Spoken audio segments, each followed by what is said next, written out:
nuti qeerroon Arbaaminchi qeerroo yuunivarsiitii biroo waliin taane kan Oromiyaa keessa iddoo garagaraa jiranii fi kan ala jiranii fi kan keessa jiran waliin taane kaayyoo gootonni keenya irra wareegaman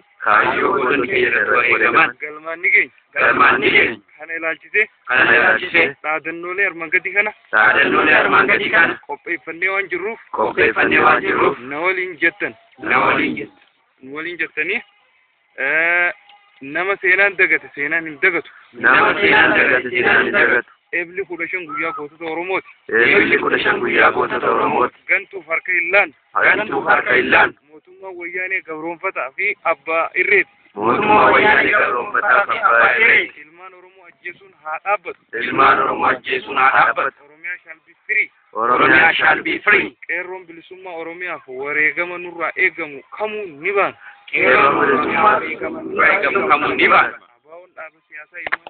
Abaawwan dhaaba siyaasaa ilmaan Oromooti waboon gaachana ilmaan Oromooti tokkummaan keenya galma nu haa ga'u warri hidhan hidhaadhaa haa baasan warri hidhaman hidhaadhaan nuuf haa ba'an mirgi keenya nu haa kabajamu dacheen teenya nuuf haa deebitu injifannoon uummata Oromoof gadaan gadaa bilisummaati galatoomaa asirratti shaamaa keessan qabsiifadhaa hin dhaaminaa kadhaame qabsiisa wanti dabarsuu barbaaddayyuu jiraate namuu warri as keessaa eebbifamu ni jirtanii yaada keessan ibsachuu yaalame namni yaada qabdan yaada cimina wayii tokko ijoollee teenya taasisaa hafteef warri dabarsuu barbaaddan qeerransoo Oromiyaa ni jira waan hunjaa isa hordofna jechuudha. Nuyi ilmaan Oromoo har'a sitti argamne ayyaana goototaa kabajuuf qophoone kuni ayyaana goototaa kan har'a qofaa kabajnu osoo hin taane gara fuulduraattis dararaa hidhaaf dhiittaa ajjeessaa uummata Oromoo irratti raawwatamaa ture akka nurraa cabuu fi yoomuyyuu obbolootan keenya nu biraa mana hidhaatti du'aaf ajjeechaan saamaman qabeenyi isaanii kan saamame biyyaa kan ba'an illee guyyaa itti yaadannuu fi halkanis ta'e guyyaa bara jireenya keenya keessatti bilisummaa keenya osoo hin argatiin akka hin hafnee fi yoomiyyuu kutannoodhaan kaanee Oromiyaa bilisoomsuuf kutannoo keenyaan ilkaan keenya ciniinnee murteedhaan itti kennee jirra. Kanaaf nuyi dargaggoonni Oromiyaa yoomiyyuu taanaan haga bilisummaa Oromiyaa arginutti hirriba hin rafnu waliin hiriirree mirga keenyaaf ni falmanna Oromiyaa bilisa baafnaan jedhan. Baay'ee galatoomii itti dabalees wanti nan dhaamu barbaadu yoo jiraatte eebbifamnee yoo as keessaa baanillee qaamaa fi qalbiinis wal bira jirra yaadaa fi wantoota dinagdee garagaraa haala tokko mijeessinee bilisummaa teenya haga argannutti walumaan jirraan isiniin ja'a. Warri as jirtan ammoo jajjabaadhaa duubatti hin deebiina rakkina yerootiif harka laatina rakkoo fi gidiraa takka nama qunnamtuu jettanii seenaa teessan hin dagatina xurree gootonni kaleessa nu tattararansan hin dagatina diinaaf walin laatina akka gaaritti si ooyitanii sirritti isinit dhagaamtee onneerraa isinit dhagaamtee akka waan keessaniif akka kilaasii ganama seennu akkasitti qabsoo teenya harka mirgaatiin qabachuudha qabna waan hin jirre jennee walis hamachuu wal jibbuu dhimma dhuunfaati jennee wal saaxiluu qabsoorraa dhaabbachuu dhimma dhuunfaatiif wal lolaniifaa qabsoorraa dhaabbachuunis jiraachuu hin qabaatu. Haaluma amma dura jirruun nuti qeerroon Arbaaminchi baay'ee nama gammachiisa. Haga har'aatti iccitii teenyaa fi wantoota garagaraa wanti nu jalaa bahee argamallee hin jiru. Baay'ee nama gammachiisaa tokkummaan keenyaa fi haalli nuti waliin jirru amantiin osoo waliin qoodin odoo kutaadhaan waliin qoodin kutaa hundarraa kun jirra. Namoonni as keessatti argaman kun kutaa Oromiyaa hundarraa warra dhufe kutaan nuti keessa hin jirre hin jirtu. Kanaaf hagana caala hojjechuu qabnaan isiniin jaa warri as cabsan wal jajjabeessitanii wal jala yaatanii yeroodhaan wal yaadachiiftanii Oromoon maal keessa oolche ta biyya keessa maal keessa jirti ta biyya alaa hoo qeerroonni yuunivarsiitootaa fi kolleejjii garaagaraa keessa jiranoo maal keessa jiran qeerroon daa'imman jalaa ol guddatanoo akkamiin waa keessatti uumnaa ka jedhu seenaa garaagaraa akka wal barsiiftan abdii kooti nuus asii baanee jechuun qabsoo dhiifne jechuun miti wal duukaa jirra walumaan jirra galatooma qabsoo akkatti huftan isin harkaan keenya karaa xurree hunda isin garsiisne isin ilaannee deemna kanaafu jabaadhaan isin ijaa baay'ee galatooma. Asirratti yaaduu nuti qabnu nutillee dhaamsa qabnu waliin irraanfannu waliin dagannu kana qofaa miti qeerroo Oromiyaa irra jirtullee kallattii adda addaatiin argachuu waan dandeessaniif bakka isaan jiraniif jaarsii isa guddaa isa xinnaa kan of hin barre hundumaa of barsiisaa hubachiisaa turree gootonni keenya dhiiga isaanii lubbuu isaanii beela'anii gufuun isaan na'ee xiyyitiin isaan na'ee waan adda addaa isaan rukutee karaa isaan nu qabsiisan kana isaanitti himaa warra hin beekne barsiisaa warra immoo beekaniin immoo jajjabaadhaan nu jedha nuyis kaayyoo keenya hanga galmaan geenyutti waliin jirraa jajjabaadhaa isiniin jennaa nuti illee dhaamsa sa'aatii qabnuuf bakka jirtanitti nun dagatiina waliin dagannu guutuu Oromiyaa irra kan jiran dargaggoota nu ijaara nullee ni ijaarra tokko taanaa ni jabaannaa jabaadhaa. Baay'ee galatooma jaalli keenya waan hunduu yoo qabaate itti aanu dabaluu tokko waan hin jedhu jiraate warrooti asitti fi jajjabaadhaan isiniin jedha qabsoon keenya kun ariifatee bu'aa isaa yeroo xiqqoo fi yeroo gabaabaa keessatti arguudhaa fi kan rafe dammaqsinee isa dammaqe immoo jajjabeessinee gara fuulduraatti adeemsisuudhaa fi waan nuti gochuu qabnu wanta gaaffii nuti ta'ee nu rakkisu mariidhaan hiikkannee akkasumas immoo warra ol jiran gaaffii nuti ta'ee kan nu jiru isaanirraa gaaffii addaa argannee karaa kan wallaalillee baay'ee isaa jira karaa kamii akka bahan karaa kamii akka galan karaa kamiirra immoo kaayyoo keenya kana fiixaan baasuu akkamitti akka dandeenyu warroota isaaniin galillee barsiiftanii kaasuu qabduun isiniin jedha akkasumallee wal jajjabeessa wal tuffachuun hin barbaachisu wal looguun hin barbaachisu wal dhaga'uun barbaachisaadha yeroo walifachuun jiraatullee hin jira walifachuun illee yeroo tokko barbaachisaadha yeroo hunduma wal jaalachuu osoo hin ta'in dogongora qabee irratti walifachuun illee wal wanneechuun illee wal dhaga'uu jechuun illee waan baay'ee gaariidha jabaadhaan isiniin jedha si wajjin jirra waliin jirra asii foonii wal biraa deemna malee yaadaan iddoo tokko jirra yeroo hundumaa iddoo tokko jirra dhufneellee iddoo kanatti guyyaallee yoo haalli nu mijate dhufnee waliin kabajuu hin dandeenya isiniin jedha baay'ee galatooma baay'ee isin jaalladha baay'ee wajjin jirra isiniin jedha. Mee jaallan asitti hafan keessa yaada tokkoof lama mee itti nu dabalaati waan yaada qabdan yaada ciminaa tokko mee. Yaadni kenna kanaa inni misilima sagalee ulkaas erga baatanii illi kenna kan nurraa hin cinne akka addaan hin cinne jechuun dhaamannaa isheen itti dabalee dhaamannoo kun dubbatamee jira kaafe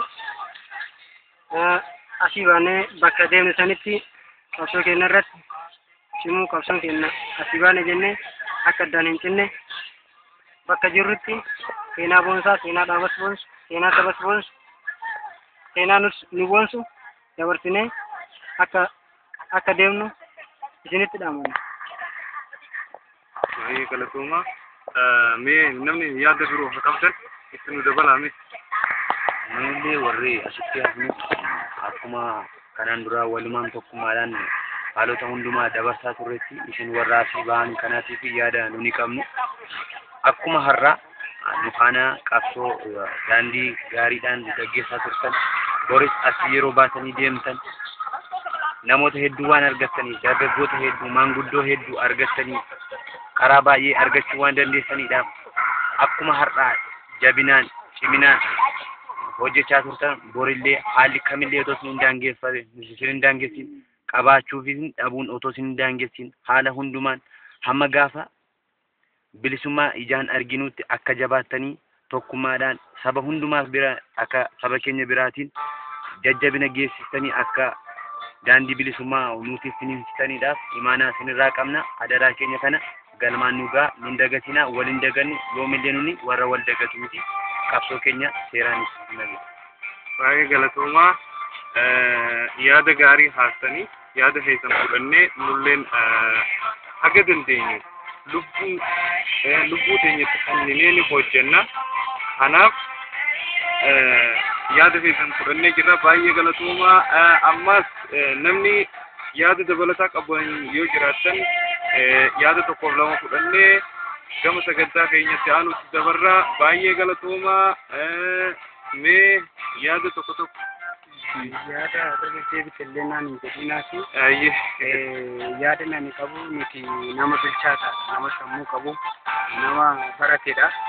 Barnoota kana barachuun keenya immoo dursa eenyummaa keenya saba keenya beekumsa qabnu dabarsuun hundarra duraa ta'a. Kanaaf gaafa asii ba'anii dhimma hojii biraa hojjechuu osoo hin taane inni guddaa uummanni keenya yookiin obboloonni keenya abboonni keenya kan isaan lubbuu isaanii fi qabeenya isaanii maatii isaanii irratti qaban akkuma keenya barachuu otoo danda'anii akkuma keenya nama guddaa ta'uu otoo danda'anii akkuma keenya ijoollee isaanii maatii isaanii otoo jaallatanii saba isaaniif uummata isaaniif jedhanii warri lubbuu isaanii dabarsanii kennan biyya isaanii akka har'a waqtii kabajaa jirullee karaa isaan nu qabsiisan kana isin immoo namoonni baratan kun namoonni beeknu kun namni gurguddaa taanu namni yoo dubbanne namatti yoo dubbanne namni ta'uu danda'a. Kallattii barbaachisaa ta'eetiin waa hunda hirmaachuu waan dandeenyeef kaayyoo irra jiru kan kaayyoo adda-bilisummaan uummata Oromoo nutti kennu akka keenyaan qabanne kana hanga fiixaan baafnutti jabaadha. Jabaannaa kun kaayyoo keenya jalqabanuuf haa ta'u. Kanarratti namni yaada biraa qabu yoo jiraate baay'ee galatoomaa. Yaada qabda? Yaada qabu baadaan qabu yaanni kan irra ta'e baay'ee nama gammachiisa. Sumuu qabnaan jedha bakka jirrutti wajjijjiibeessuu qabna yaadaan barannillee barsiisudha.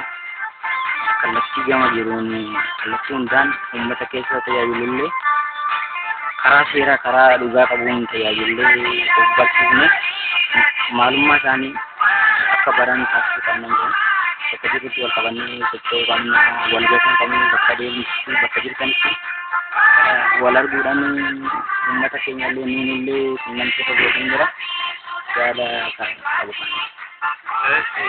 Dhumarratti wanti jiru maal godhuu qabna akkuma yoo akkam taate isaan bilisummaan dhufuu dandeessu fachuu irratti uummata ture guddaa ta'e irra mari'atamuu qaba. Yaada silaa tokko habsamaanee akka bilisummaatti dhufu nu godhu walii qulqulleessanii yaadatti fakkaate asis kennite anis kennee yaadni keenya keessaa dhiilame yaadni keenya cuunfamee yaaduma keenya kana kan bilisummaan nu geessu. Kanaafu yaadolee qabdan sodaattanii keessatti hin dhiisina of keessaa ol baastanii yaada bilisummaa saffisuu danda'u namni danda'u meeqaatu hayyuu meeqaas keessa nu keessa jira. Isin dura dhaabbanneef wanni nuti isin ol bahin hin jirtu. Warruma nu keessa jiran kana keessa namni addunyaallee bulchuu danda'u jiraachuu danda'a.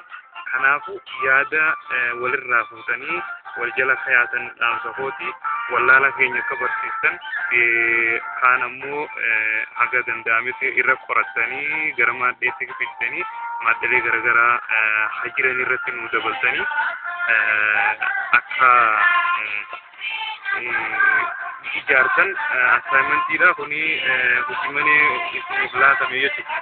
Buusii garaagaraa ilaalchise immoo hanga ammaatti haalli nuti jiru baay'ee waan nama gammachiisaati. Guyyaa gootota ilaalchisee mee waa'ee buusii irratti mee akkam jettamee mee yaada qabdan jechuun gootonni kun lubbuu isaanii hidhabanii waan kana asiin duraanii amma asiin addaan qoodamu jedhanii waan kana asiin nu gahanii isaan asiin nu gahe kana immoo birrii fudhan nuti birriidhaan itti gabbaanu kana nuti ulfaachuu qabdu. anammoo gara kiyyaan birricha san yeroodhaan galfamee ka birrii kaffaluu hin dandeenyellee gargaarree birrii kanallee ol kaafne yaada kiyya haga danda'ameen yoo birrii argadhe hagaan argadhe nan kaffalaa birrii lubbuu kootii nan kaffalaa ka jedhuu qaba. Mee yaadolee asirratti qabdan yaada namni akka yaada namni dabarsanii gara qophii keenya xumuraatti deemna.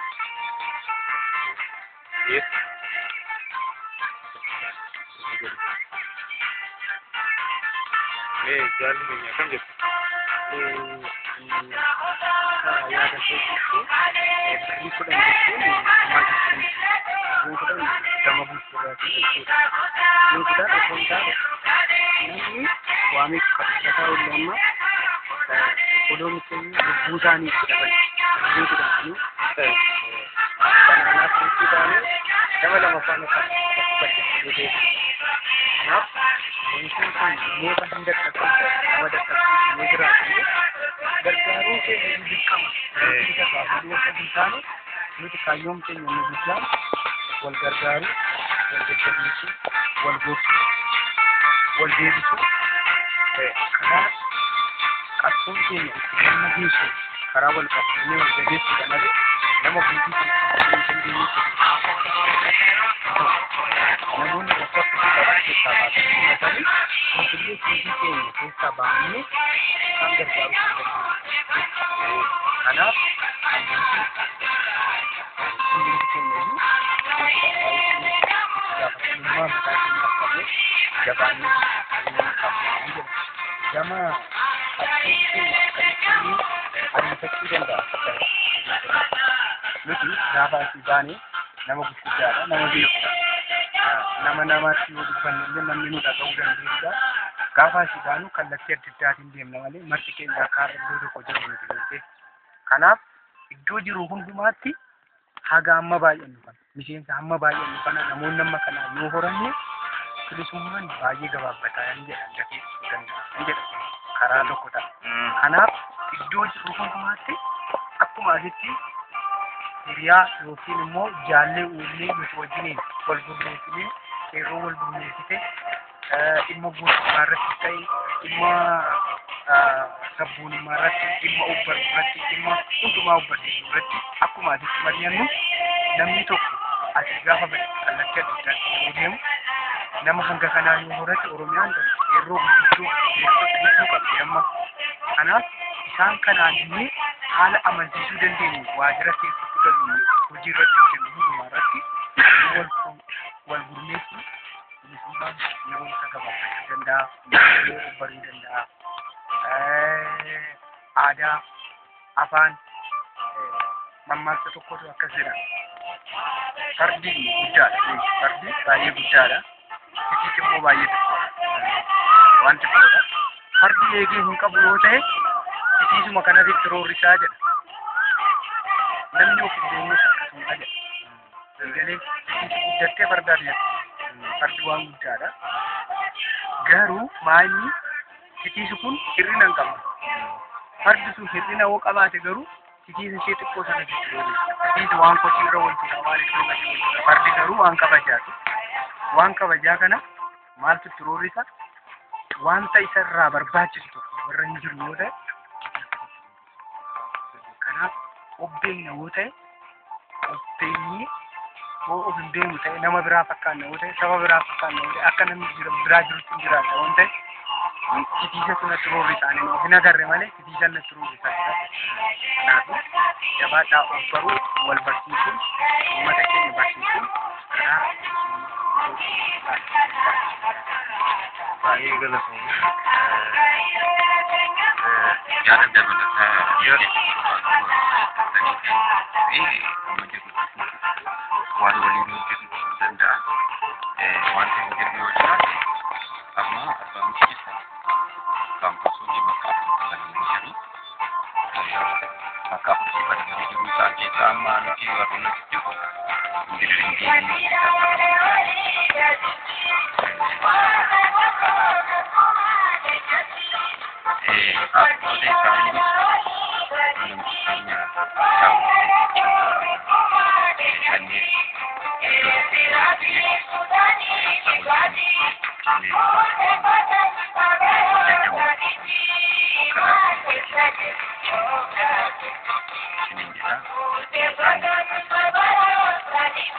warra biraanchii garaagaraa irra jiranii warra biraanchii garaagaraa irraa dhuftanii jira amma warra biraanchii sanirraa dhufan kana yeroo hunda isaan gad dhufuu odoo hin ta'in nuti itti ol dhihaanne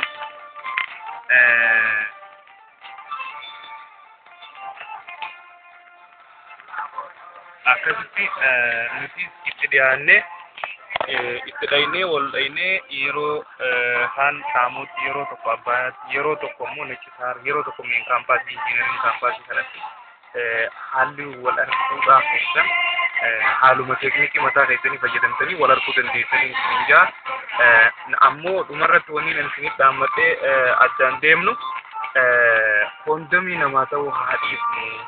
Kondomii wanni itti fayyadamaniif dhukkuboota garaagaraa kan qaama saalaatiin nama dhufan kan akka vaayirasii ofirraa ittisuuf ammoo ummata keenya obbodiyoo akkaataan isin itti fayyadamuu jirtu warri wayyaanee akka kondomii san godheeti itti fayyadamuu jira jechuudha.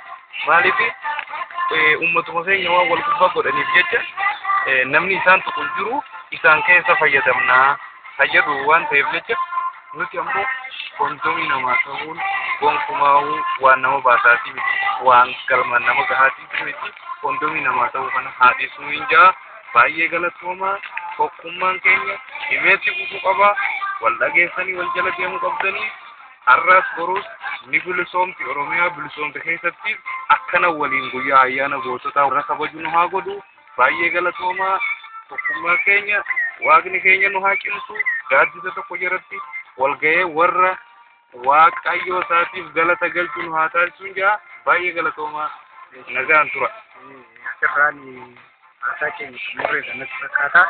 Eebbaan otoo xumurree baay'ee natti tola. Akka aadaa keenyaatti jechuudha. Hin daganne ayyee mirqaanuma keessa daganne mara koko. Manguddoon keenya ga'anii jiranii manguddoonni keenya mee haan cufanii mee. Rabbiin guyyaa goototaan nagaan nu geessisu nagaan nu haa bubbulchu. Uummanni Oromoof wallaale of haa baru. Inni bahaa of haa baru. Inni lixaa of haa baru. Inni kaabaa of haa baru. Inni kibbaa of haa baru. Wallaalaan keenya nuuf haa jiraatu. Guddaan keenya nuuf haa baru.